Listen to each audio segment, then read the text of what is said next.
Good afternoon dear student. बड़े घर की बेटी कहानी में 2 पार्ट वीडियो के माध्यम से हमने आपको समझाया। यह तीसरा पार्ट है। आपने कहानी के घटनाक्रम को इस प्रकार समझा कि किस तरह लाल बिहारी ने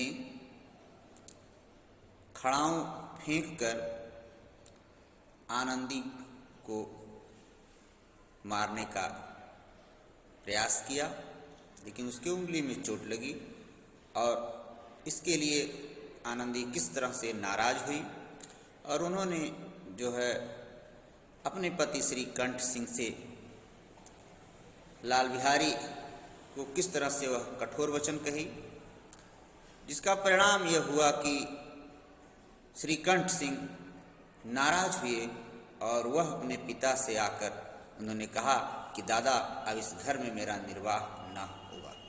यहाँ तक आपने बड़े घर की बेटी कहानी की सेकंड पार्ट में पढ़ा। आगे आप समझने का प्रयास करें।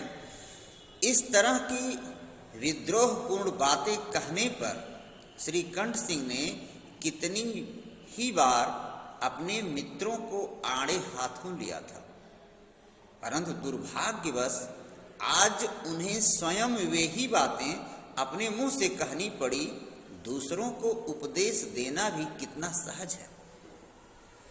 प्रेमचंद जी यहाँ लिखते हैं कि दूसरों को उपदेश देना भी कितना सहज है।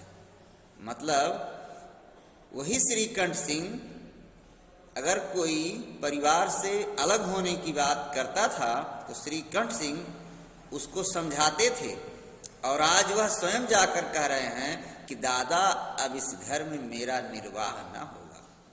तो प्रेमचंद जी लिखते हैं कि दूसरों को उपदेश देना आसान है, लेकिन अपने उसका पालन करना कितना कठिन होता है। बेनी माधव सिंह घबरा उठे और बोले, क्यों? श्री कंठ सिंह बोले, इसलिए कि मुझे भी अपनी प्रतिष्ठा का कुछ ख्याल है। आपके घर में अब अन्याय और हठ का प्रयोग हो रहा है। जिनको बड़ों का आदर सम्मान करना चाहिए वे उनके सिर चढ़ते हैं। मैं दूसरे का नौकर ठहरा, घर पर रहता नहीं। यहाँ मेरे पीछे स्त्रियों पर खड़ाऊं और जूतों की बौछार होती है। कड़ी बात तक ही हो तो चिंता नहीं, कोई 1-2 कह ले वहां तक मैं सह सकता हूँ, किंतु यह कदापि नहीं हो सकता कि मेरे ऊपर लात घुसे पड़े और मैं मुंह न खोलूं। बहुत ही कठोर वचनों में कंठ सिंह ने बेनी माधव सिंह को बताया कि मेरे ऊपर अर्थात मेरी पत्नी के ऊपर यदि लात घूसा पड़ रहा है तो मैं ना बोलूं, ऐसा नहीं हो सकता। बेनी माधव सिंह कुछ जवाब न दे सके। श्री कंठ सिंह सदैव उनका आदर करते थे। उनके ऐसे तेवर देखकर बूढ़ा अवाक रह गया। केवल इतना ही बोला, बेटा तुम बुद्धिमान होकर ऐसी बातें करते हो? स्त्रियां इसी तरह घर का नाश कर देती हैं। उनको बहुत सिर चढ़ाना अच्छा नहीं। श्री कंठ सिंह ने उत्तर दिया, इतना मैं जानता हूं, आपके आशीर्वाद से मूर्ख नहीं हूं। आप स्वयं जानते हैं मेरे ही समझाने बुझाने से इसी गांव में कई घर संभल गए। पर जिस स्त्री की मान प्रतिष्ठा का ईश्वर के दरबार में उत्तरदाता हूं, उसके प्रति ऐसा घोर अन्याय और पशुवत व्यवहार असह्य है। आप सच मानिए, मेरे लिए यही कुछ कम नहीं है कि लाल बिहारी को कुछ दंड नहीं दिया। इस प्रकार कंठ सिंह पिता से कह रहे हैं कि यह मेरे लिए इतना कम नहीं है कि मैं लाल बिहारी को दंड नहीं दे रहा हूं।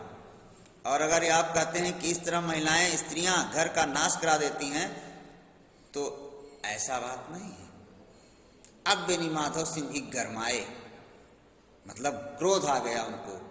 ऐसी बात और न सुन सके। बोले, लाल बिहारी तुम्हारा भाई है, उसे कभी भूल चूक हो उसके कान पकड़ो, लेकिन लाल बिहारी को मैं अपना भाई नहीं समझता।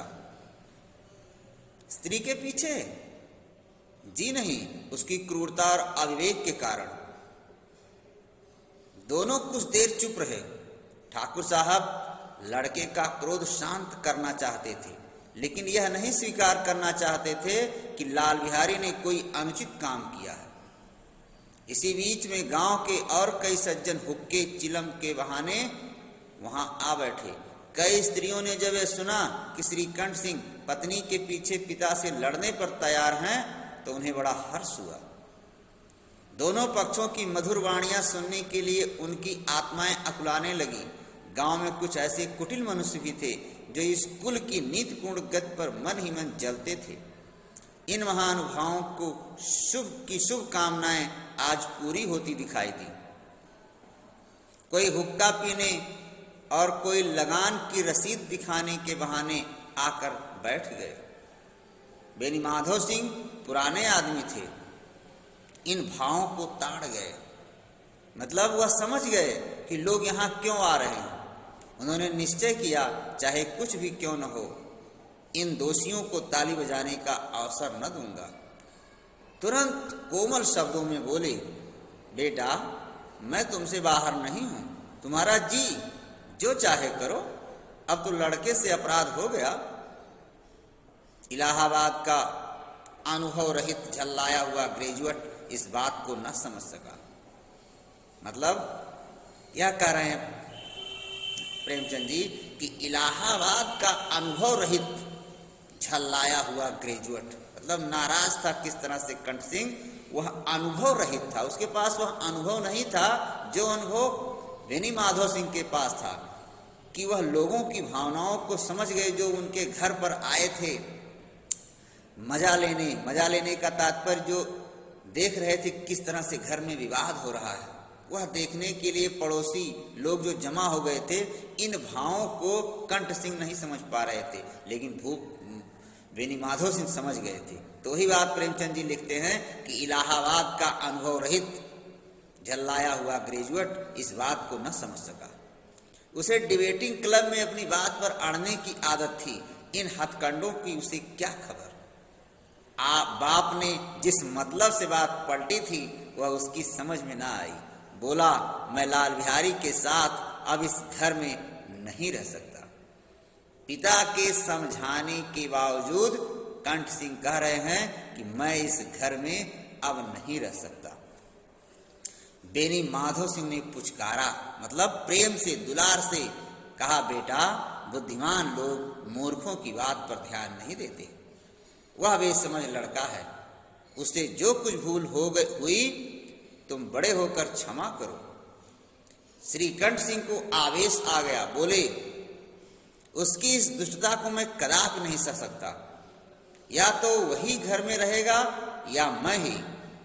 आपको यदि वह अधिक प्यारा है तो मुझे विदा कीजिए, मैं अपना भार संभाल लूंगा। यदि मुझे रखना चाहते हैं तो उससे कहिए जहां चाहे चला जाए, बस यह मेरा अंतिम निश्चय है।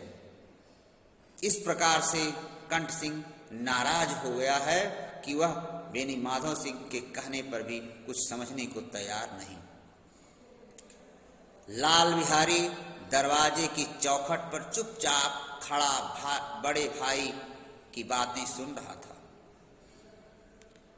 वह श्रीकंठ के सामने चारपाई पर बैठ जाए, हुक्का पी ले, पान खा ले, बाप का भी वह लिहाज न करता था जितना बड़े भाई का। श्रीकंठ का भी उस पर हार्दिक स्नेह था। अपने होश में उन्होंने कभी उसे घुड़का तक न था। जब वह इलाहाबाद से आते तो उसके लिए कोई न कोई वस्तु अवश्य लाते। मुकद्दर की जोड़ी उन्होंने ही बनवा दी थी। पिछले साल जब उसने अपने से डोढ़े जवान को नाग पंचमी के दिन दंगल में पछाड़ दिया तो उन्होंने पुलकित होकर अखाड़े में ही जाकर उसे गले से लगा लिया और 5 रुपए के पैसे लुटाए थे। यहाँ प्रेमचंद जी बता रहे हैं कि इस प्रकार श्रीकंठ सिंह लाल बिहारी से कितना प्रेम करते थे, लेकिन लाल बिहारी का जो कारनामा था, जो किस्से थे, जो उसने किया था, उससे आज वह नाराज है। जिस प्रकार खड़ाऊ फेंक कर उन्होंने आनंदी को मारा, अब वह चुपचाप खड़े भाई की बात सुन रहे हैं, लेकिन उसका असर श्री कंठ सिंह पर नहीं हो रहा। श्री कंठ सिंह बौखलाए हुए हैं। वह किसी भी तरह लाल बिहारी से दूर जाना चाहते हैं, मतलब अपने घर से दूर जाना चाहते हैं। उन्होंने यहाँ तक कहा है कि मैं इनके साथ अब नहीं रह सकता। तो इस प्रकार बड़े घर की बेटी का पार्ट 3 वीडियो समाप्त होता है और 4th पार्ट में मैं आपको पूरी कहानी समाप्त करूँगा। धन्यवाद।